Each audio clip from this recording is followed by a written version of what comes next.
President, High Commissioner, Excellencies, ladies and gentlemen, it's a privilege to once again address this High Assembly and to share some reflections on human rights and the challenges we face today. At the close of this Council's last session, the world witnessed dreadful terrorist attacks by Hamas against civilians in Israel. Belgium has firmly condemned these attacks and continues to demand the release of all remaining hostages.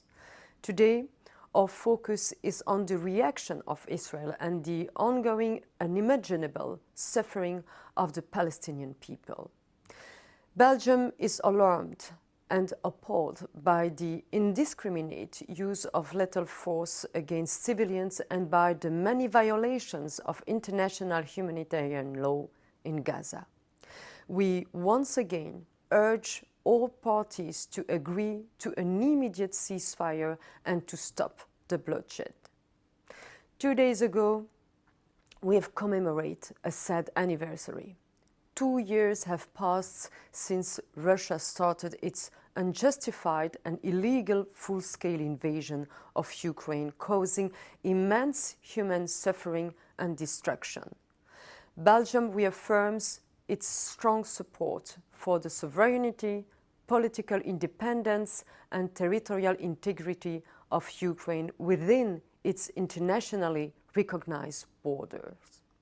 We are gravely concerned by Russia's continuing gross human rights violations and violations of international humanitarian law, including crimes against children, such as forcible transfers and deportations. Those responsible must be held accountable. The unexpected and shocking death of Alexei Navalny is a sad illustration of the systematic repression of civil society, human rights defenders, opposition personalities, independent media and journalists. Civil society plays an essential role in promoting and protecting human rights. In many parts of the world, civil society actors are under pressure. The space for critical voices is shrinking.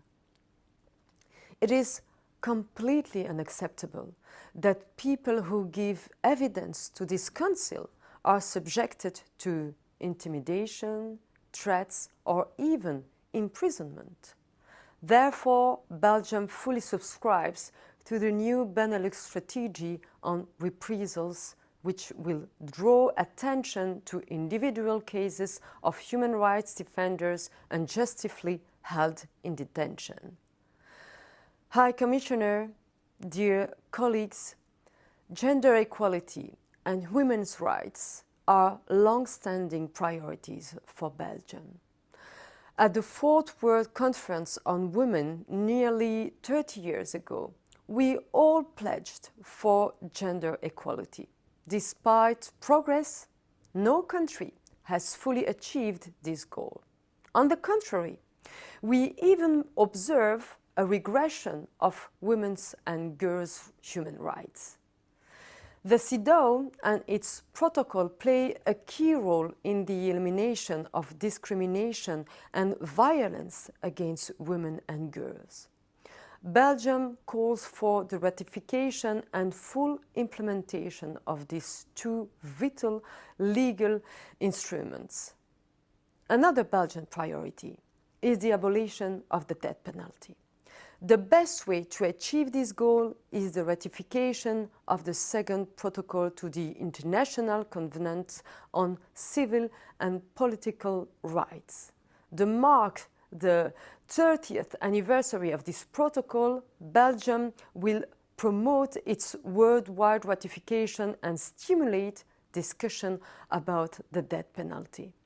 The Council's credibility, indeed, depends on its members, and I'm convinced that only by continuing the dialogue within this institution, we can find a common approach to reinforce human rights around the world.